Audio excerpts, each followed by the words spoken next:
Om Shri Gurubhyo Namaha Harihi Om Namah Shivaya Om Tat Sat. Pranams to all Atma Jyotis, Divine Light of the Self. Welcome to our special session as a tribute to Gita Jayanthi 2024. As a group, today what we want to do is focus on one sloka from Bhagavad Gita, chapter 9, 31. And then I'll open the forum for our group discussion. So everybody can provide their inputs, and particularly what we want to do a little bit deep dive on just this one sloka and try to understand what exactly is the promise that Bhagavan is making. And from our side, what are we supposed to do to be eligible? And we can share any previous inspiring stories or references from those who have followed this path and become an inspiration to us. So this is from chapter 9. Kshipram bhavati dharmatma shashvata chantim nigacchati kaunteya pratijanihi name bhakta pranasyati. Kshipram means quickly bhavati. They will become dharmatma. Quickly they will become dharmatma and attain lasting peace. So Arjuna, Kaunteya, boldly declare that my bhakta, my devotee, will never perish. So this is the meaning. But what do we understand? What exactly is the promise that he is making? And what does perish means? What does bhakta means? What is a bhakta? Means how do we become a real bhakta?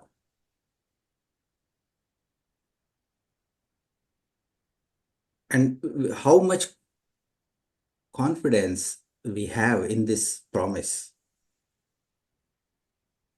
If it is so easy, why don't we follow this? Yeah. So with this, so others in other groups can also follow. Instead of Telugu, let us discuss in English. So whoever wants to go first, maybe Murli Garu.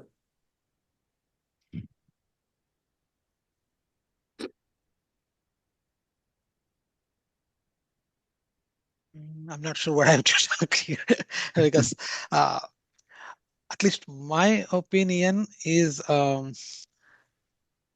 think we also have to look at the sloka before this, wherein 930, which actually is talking about the people who has done the bad deeds, right?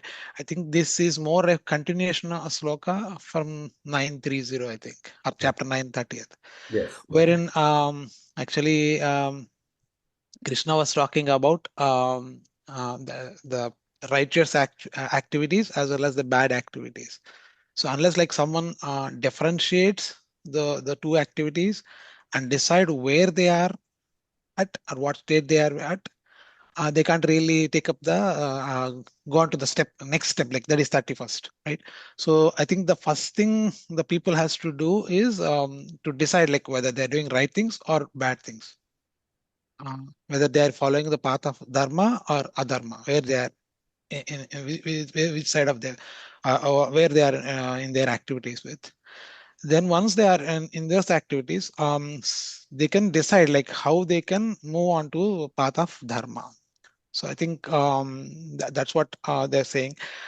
The actual sloka is more like an assurance from the Bhagavan, saying that the people who are in the bad side also can move on to the good side. So it is all based on the one's I mean once has a choice or free they have the people or the person has a choice to really move on to which side they want to go with.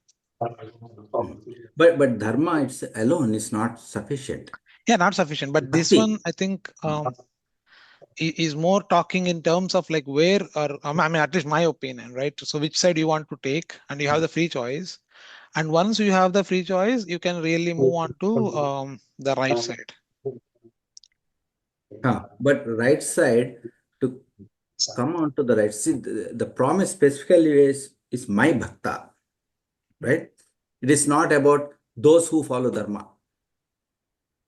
Yeah. Because without bhakti, the path of dharma, again, it is like you are making a human effort, correct? It is very commendable.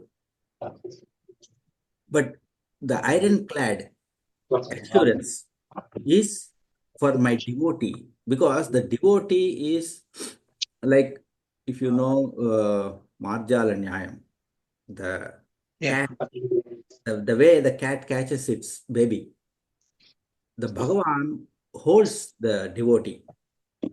So here in the promise, in the ironclad guarantee that Bhagavan is giving, there is about my bhakta.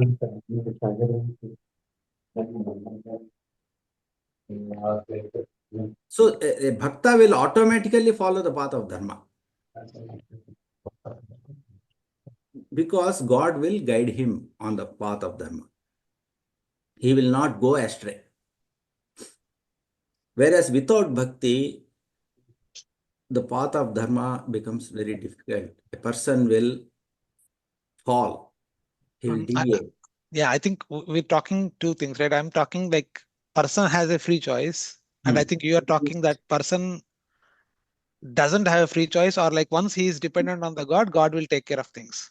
Right? I think we're talking to that is the gist of the sloka. Yeah, right. Opposites. Okay. Right. Yeah. Because along with the path comes who, so along with the promise is made towards devotee. Okay. Shanti garu? Hello. Correct.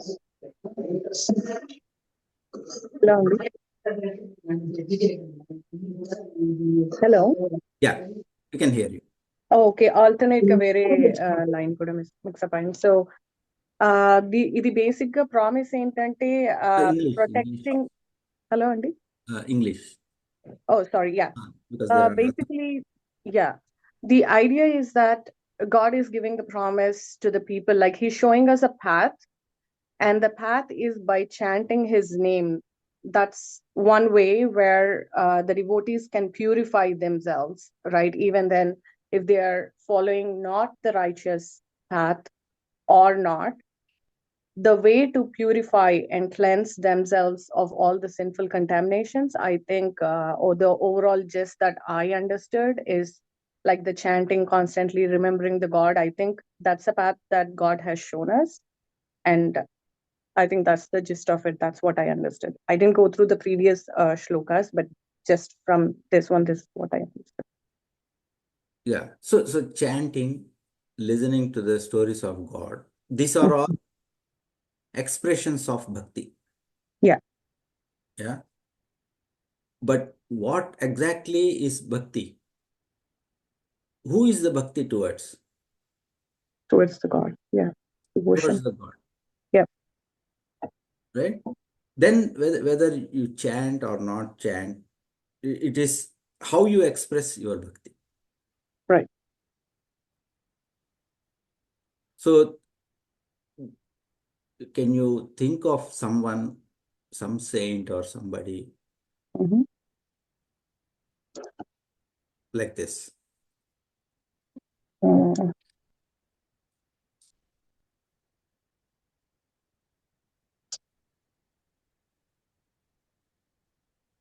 I'm not able to recall any one in particular, but I think there are many gurus that followed this path, but not sure who to pinpoint. in that way. Yeah.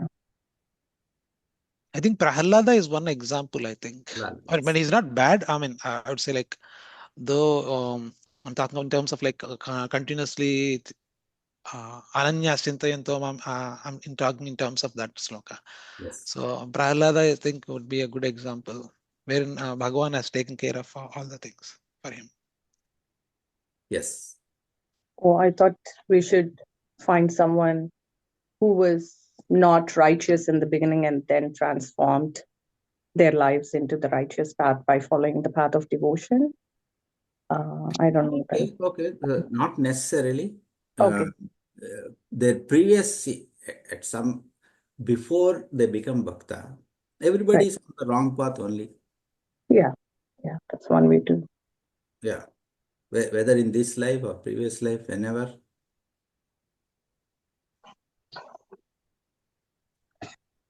Ramgar.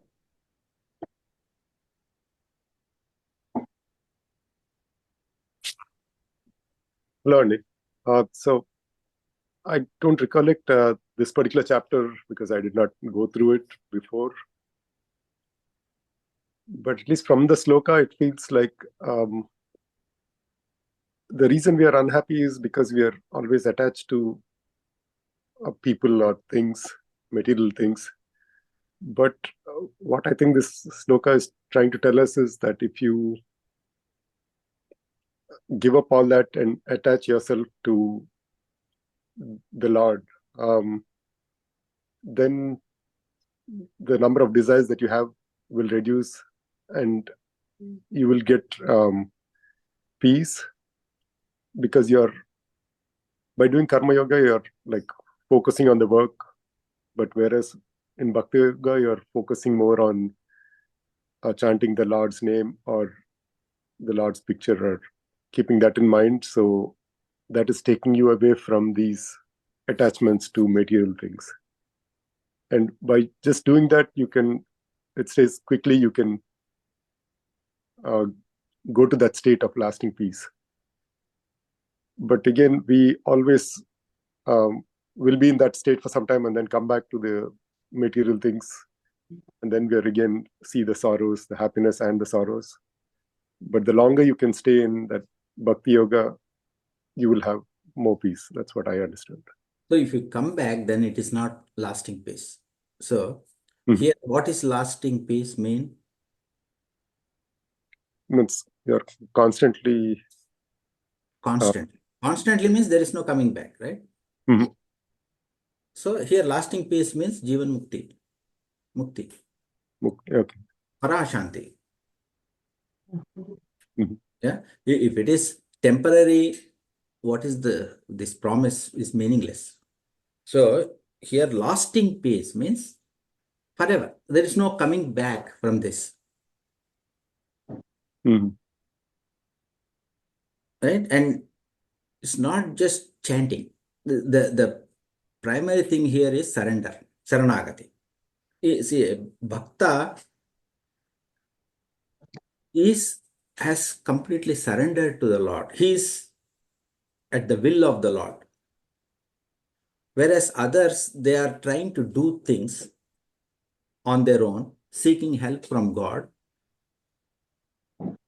Out of their Rajoguna, whatever. There is an effort involved. For a Bhakta, there is no effort. It's effortless. Mhm. There is a element of surrender. So because the Bhakta is surrendered, Yoga Kshemam Vahamyaham. God is taking care of the Bhakta. Because God is taking care of Bhakta, he will not deviate from the path. He will not perish. He is sure to reach the goal because he is driven by Lord. Okay. Yeah. Good. Yeah. Thanks for the clarification. Vidyagar.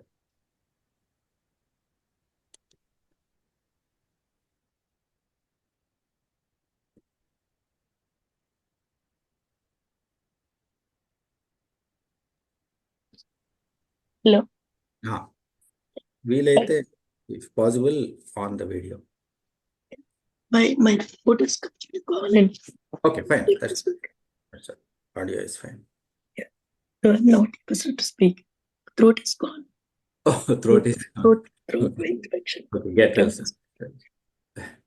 Sudha గారు, మీరు కూడా శాంతినే కదా? Okay అండి, నన్న okay. Sudha, Nada Sudha, it's my YouTube channels name. Okay. నేను శాంతి. శాంతి, your Shanti, yes. అంటే దీని వెనకాలన్న ఆధ్యాత్మికత గురించి నేను sorry, I need to speak in English. I may not totally explain the spirituality, but I want to narrate one example of Narada Maharshi's past life, where he served the Bhagavatottamas, and he used to listen the stories of Lord by the elders when he was the son of a maid, and he converted as a rishi, and the conversion made him permanently as a guru and rishi and everything for us.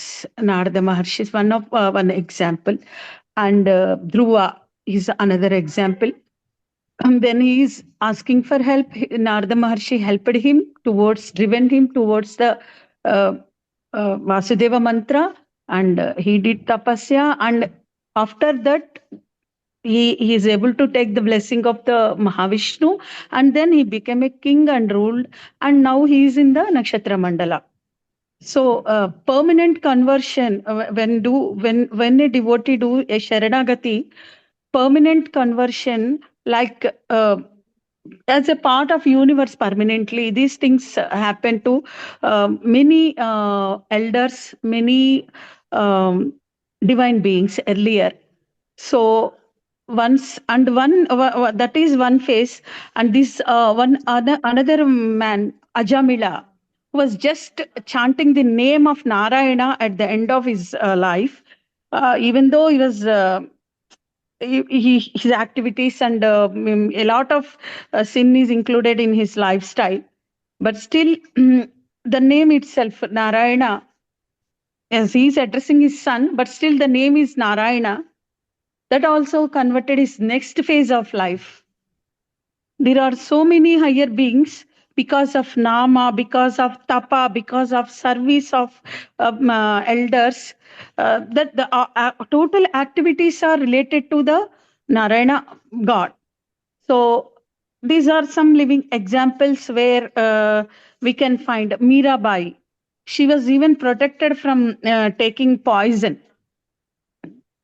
So there are many higher beings whose stories they will give the presence of God. Earlier, one of my teacher's husband, he told once, we will get out of sin because of the presence of higher beings. How you get the presence of higher beings? Because of listening their stories, because in their Vasudeva stays in the minds or bodies of the others. So like that, sorry, I was cooking and stopping there. Yeah, no. So we have to more and more concentrate on the past stories. What I do, I want to listen, because the path they followed, that permanently converted them towards the divine, the Sarupa Moksha, what we say, or something which is permanently made them as a higher being and a guidance to us. So this is a promise given by the Lord. This, as earlier our speakers are telling, this sloka is related to the, it's supposed to take 2-3 slokas earlier and come back to this. What I feel, this the easiest way to speed short form. So we can convert in short towards the God or activities or towards moksha, whatever we say the terminology, is because of the surrenderance, sharanagati, what we say. That much I understood. Very Thank good. you. Very nice. So couple of things in this. One is Sharanagati. Yeah. primary thing that we need to understand and focus.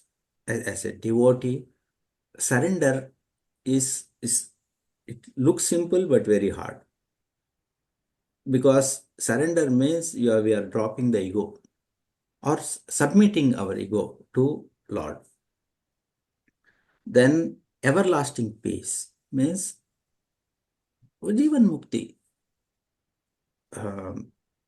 He will not perish. Perish,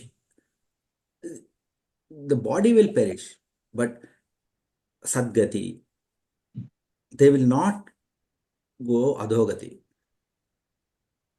That is a assurance.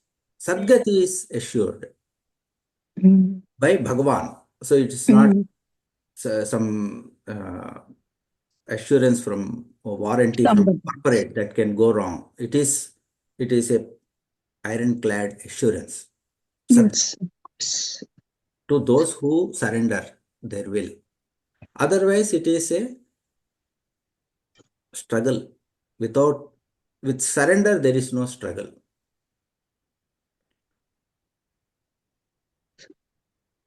And boldly declare means it is Bhagavan is declaring to everyone. So this is a open message to all, one and all.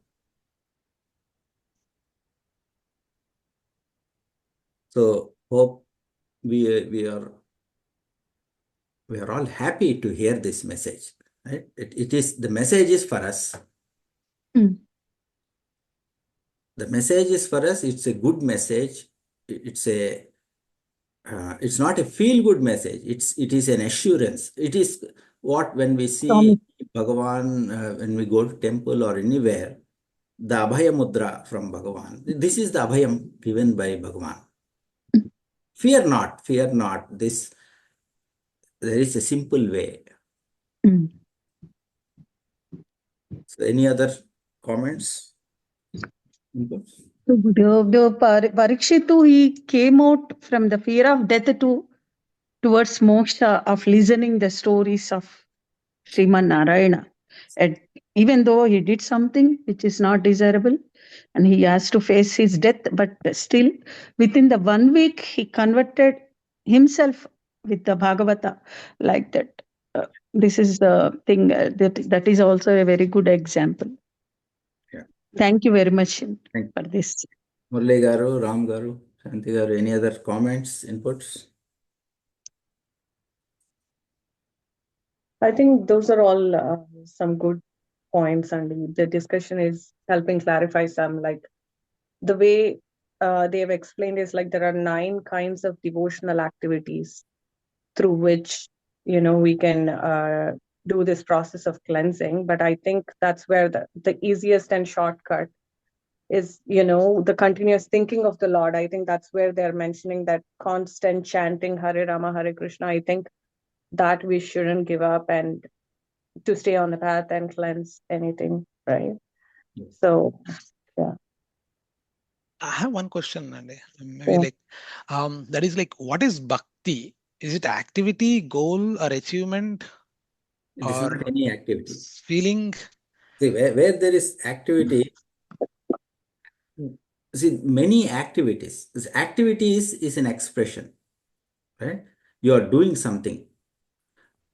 Saranagat, you are not, when you are not doing, when you submit, you become a tool in the hands of Lord. The Lord is acting through you. The moment you are doing, there is no bhakti, basically. It's you may be following the practices of bhakti. Yeah, doing puja, doing anything is an activity. It's part of your karma yoga, your sadhana. But bhakti is an emotional bond between you and Lord. Either the bond, it's like an on-off switch. Either you have the bond or you don't have the bond. You have a bond with your children or your parent, your spouse, whatever. It is an emotional bond. Either you have it or you don't have it. Bhakti is also like that. Bhakti is love plus respect, regard towards higher consciousness that will going to uplift you. The object of your worship is the subject. You become one with that.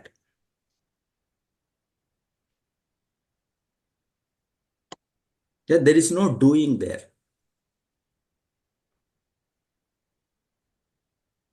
So Subhugar, I think I read somewhere that it is the identification, right? You identify with the Lord, that whatever you're doing is the Lord doing it through you, not you doing it yourself. Yeah, that happens when you identify Lord as your inner self.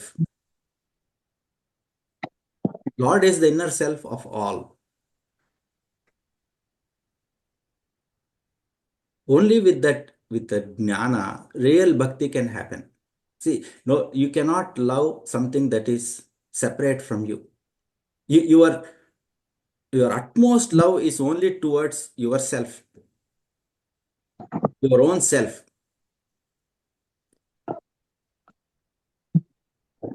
Anything external, you can only love temporarily. So Lord is Antaratma, the inner self of all. Everything is Lord only, both within and without, outside and inside.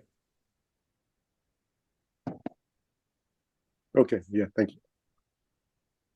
So Subhugar, that is a natural understanding as well as bond.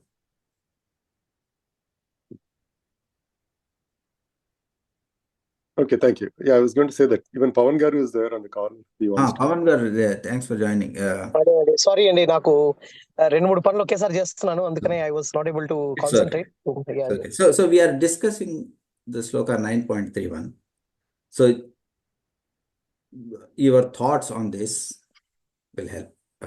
We are discussing in English, so go ahead. 1 minute, sir. I'm connecting to my Bluetooth. Just a moment. Okay, sure.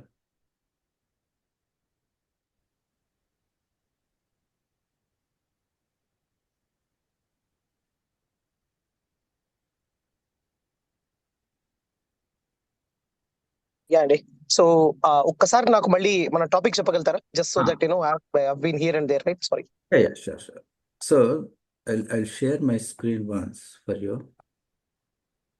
So this is the sloka that we are discussing here, 9.31. Okay, the Lord is giving a promise, right? My devotee, they will quickly become Dharmatma and they will attain lasting peace. Yeah? My devotee will not perish. So we want to discuss to make sure that we understand what exactly is Bhagavan promising and what are we supposed to do, if at all, anything. Because once you surrender, there is nothing to be done. Surrender means you are done. And anything, so a lot of anecdotes about Prahlada, Narada got discussed. So maybe just give your take on this, basically. Definitely. So we are talking about Saranagati. Is that to summarize it? Of course, bhakti means Saranagati. Without Saranagati, there is no bhakta. Yeah, exactly. Yeah. Absolutely. Yeah, and what I feel is, Bhagavantudiki, Bhaktudiki, there is a very strong relation. The reason I'm saying is, in the previous days, when people used to go to Srirangam, they used to, after the darshanam of the Swami, they used to come out and they used to, loudly say, Balam Vishnoho Pravartadam, Balam Vishnoho Pravartadam. That means we are going to give the Balam to Vishnu.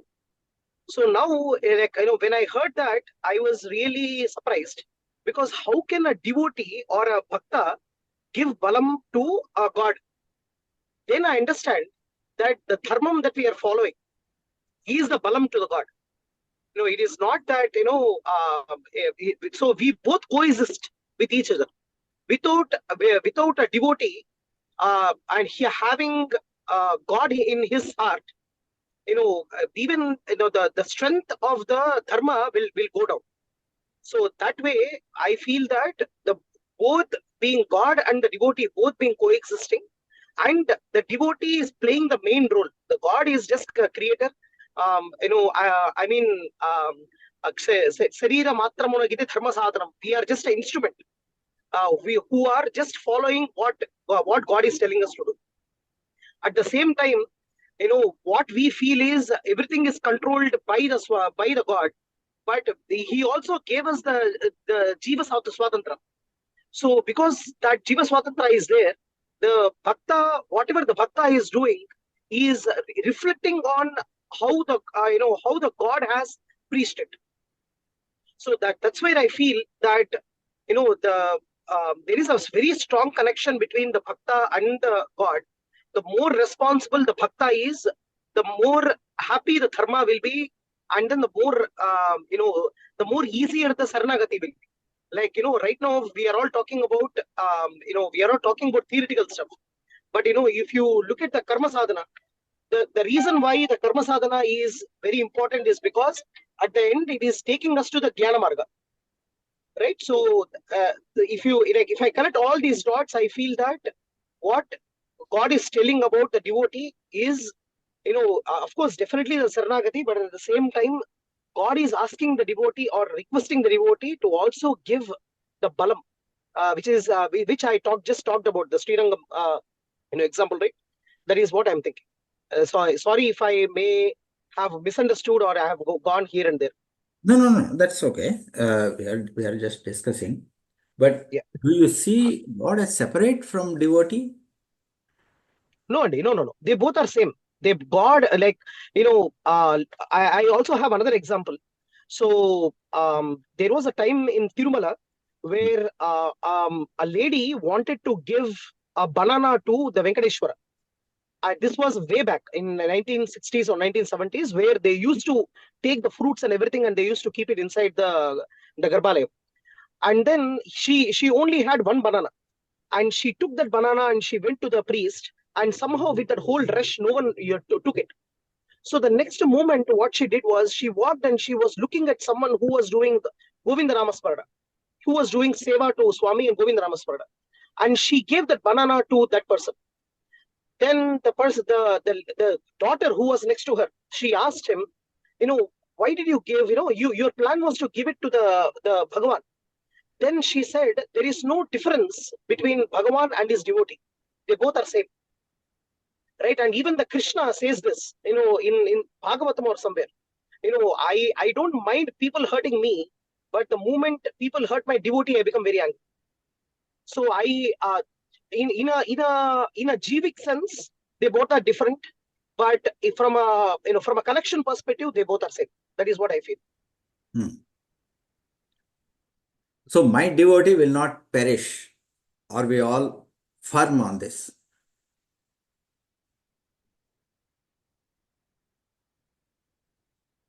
This assurance, is it taken to the heart? We have to take that assurance to our heart. Yes, sir. So when he is saying my devotee will not perish, right? Yeah. In what sense is Krishna talking about?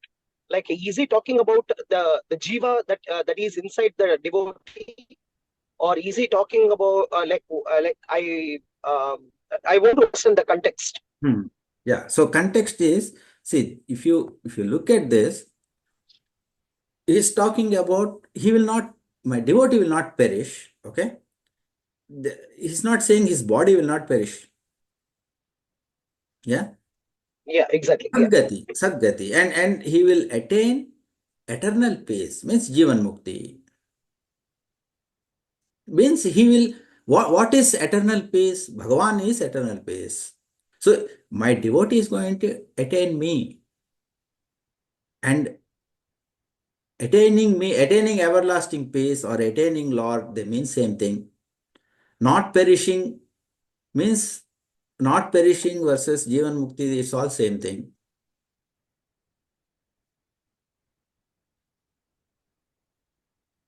So, devotee will be uplifted. His ignorance will be removed. He will gain Atma Jnana. He will gain everlasting peace. He will not perish. Means,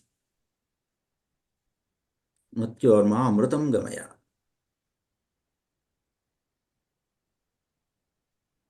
Got it, sir. Got it. Got it. It is the same assurance given by Sadguru to disciple. A disciple of a Sadguru will not perish.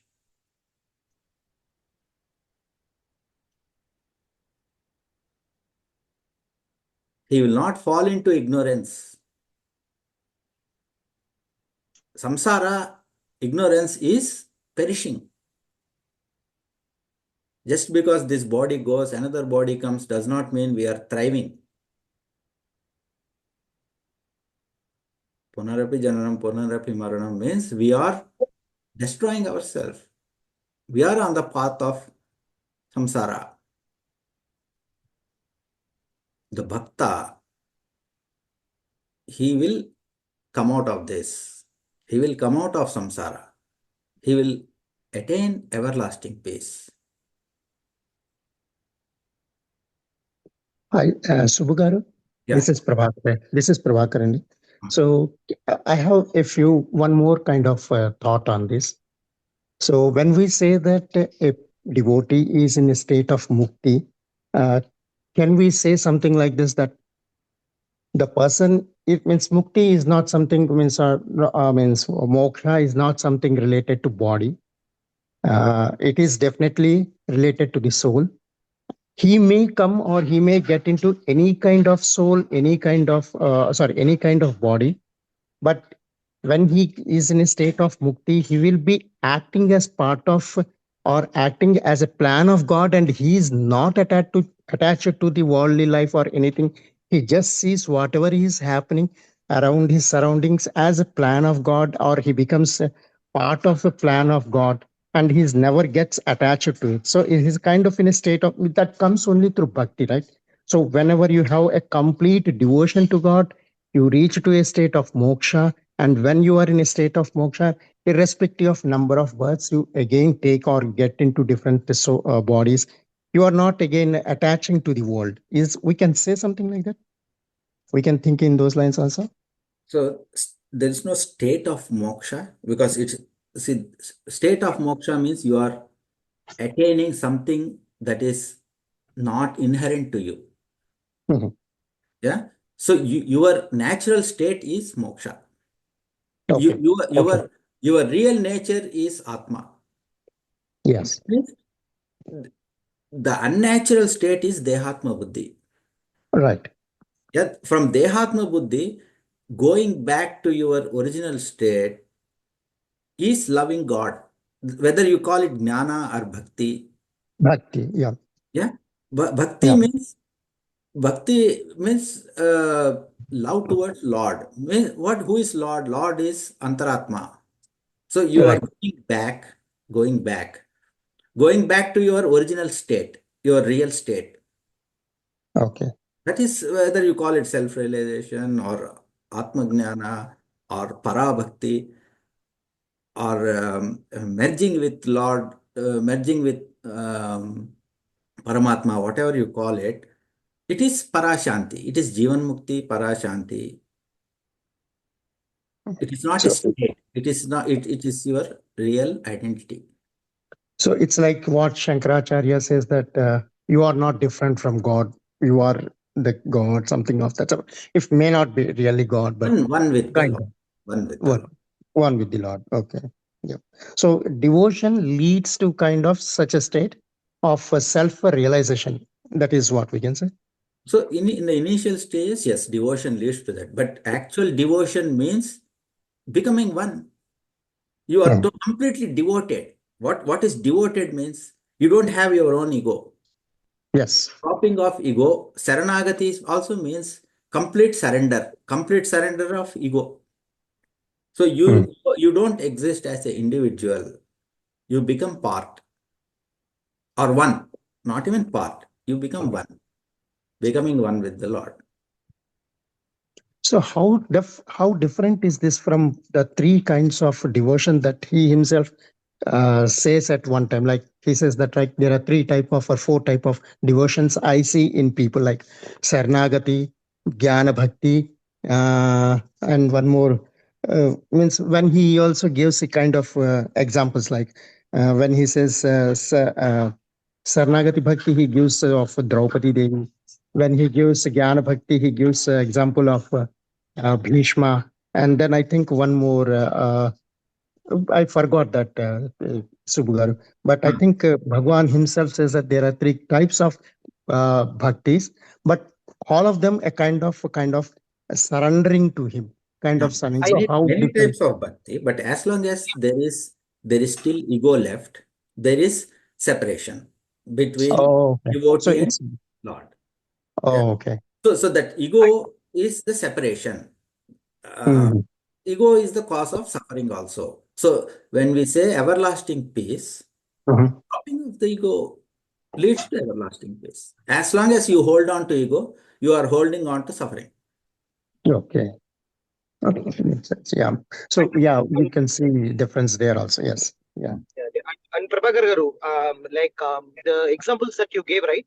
They Uh-huh. also they also come under the flavors of bhakti, like Shravanam, Kirtanam, Vishnu, Smaranam, Padasevanam, Archanam, Vandanam, Dasyam, Satyam, Atma Nivedanam. Like Yes. that, he was giving examples.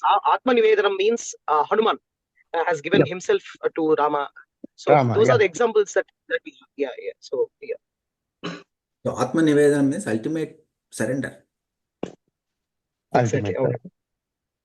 There is nothing else to offer then. So there is nothing you again. There is no individuality left once Atma Nivedana is done. Mhm. So that ends all suffering. That is everlasting peace. Mhm. So ultimately, Jnana, Atma Jnana or Parabhakta, it means same thing. Realizing self And or realizing Lord as the self. okay, and that is what God is promising. Krishna is promising here that okay, Krishna is whoever promising you will reach the ultimate goal. You will reach me. You will reach your inner self. with complete devotion, with surrendered devotion, he meant to say, right? Yes. Great point. Okay.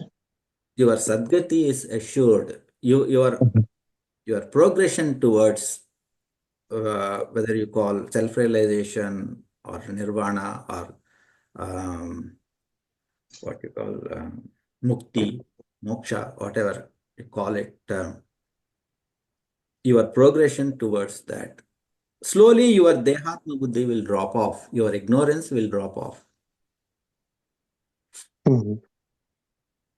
No, I'm a bit surprised that how he's giving this. He's giving kind of assurance. So he's giving with an example. Can we see with that an example where we see that means if we say that Prahalada is example with that or others are example with that, right? We can Many say that. examples, Shanti Garu has mentioned earlier, Prahlada, Murli Garu mentioned Prahlada, Shanti Garu has mentioned Dhruva. Narada. Okay. Mhm. Then Yes, innumerable saints. right. We are only following their path only, right? Yeah, that's it. That's it. We are following that path. Yeah. Okay. Any other thoughts from anyone?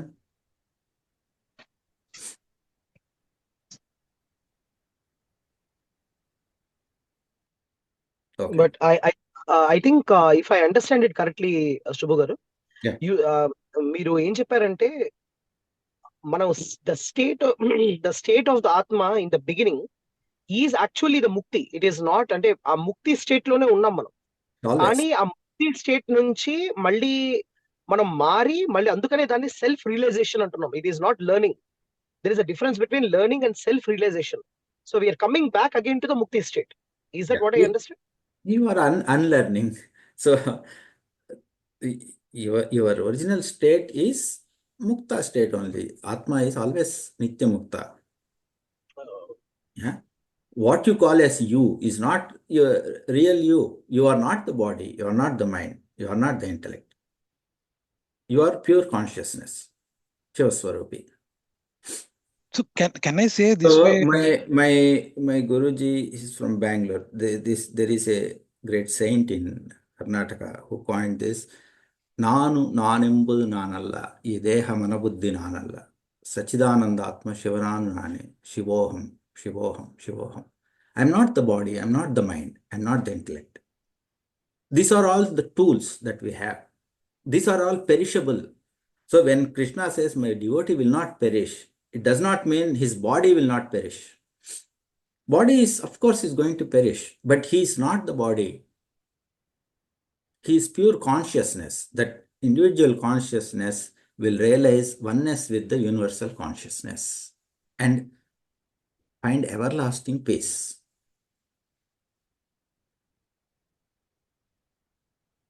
Can I say this way? And Subhagaru? So I think what I'm trying to say is, like, every person actually thinks or perform an activity with passion or with hatred, and there is a subtle line in between the passion and the hatred, which actually is called as mukti or peace or like the saranagati or all that. Is that right? No.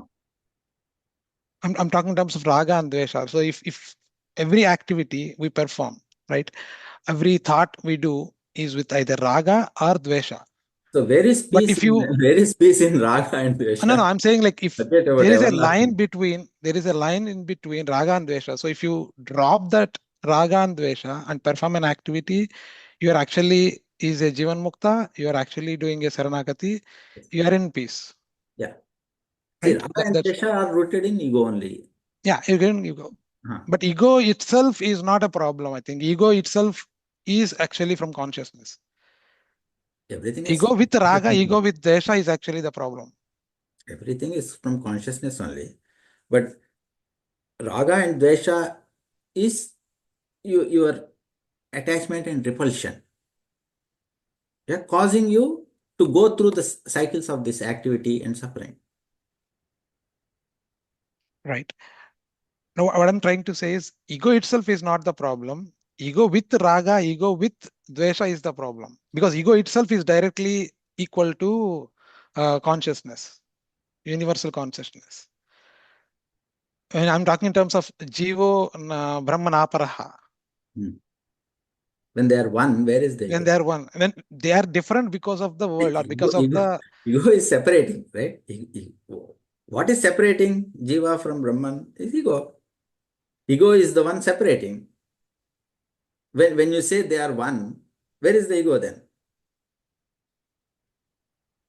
Either there is ego and separation, or there is no ego and no separation.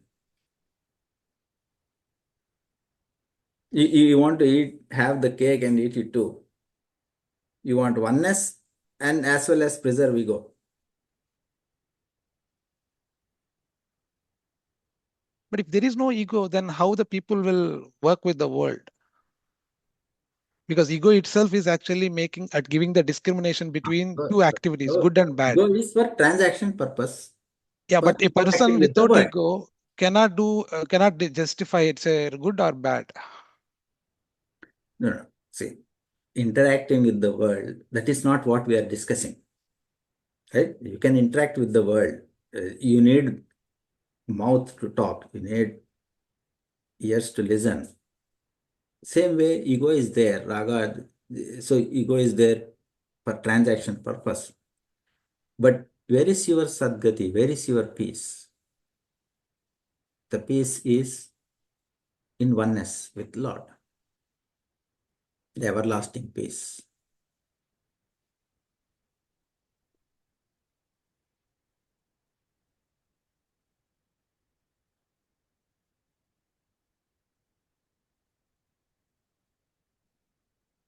I think I'm not able to comprehend. Okay, anyway. I'm not able to comprehend having a person without ego or without I or without self. You are not able to comprehend because you are a person with ego. See, you cannot comprehend something which you cannot let go.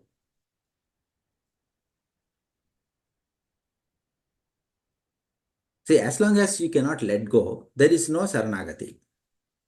If you cannot let go of ego, there is no Saranagati. Without Saranagati, there is no Bhakta. Without being a Bhakta, there is no Sadgati.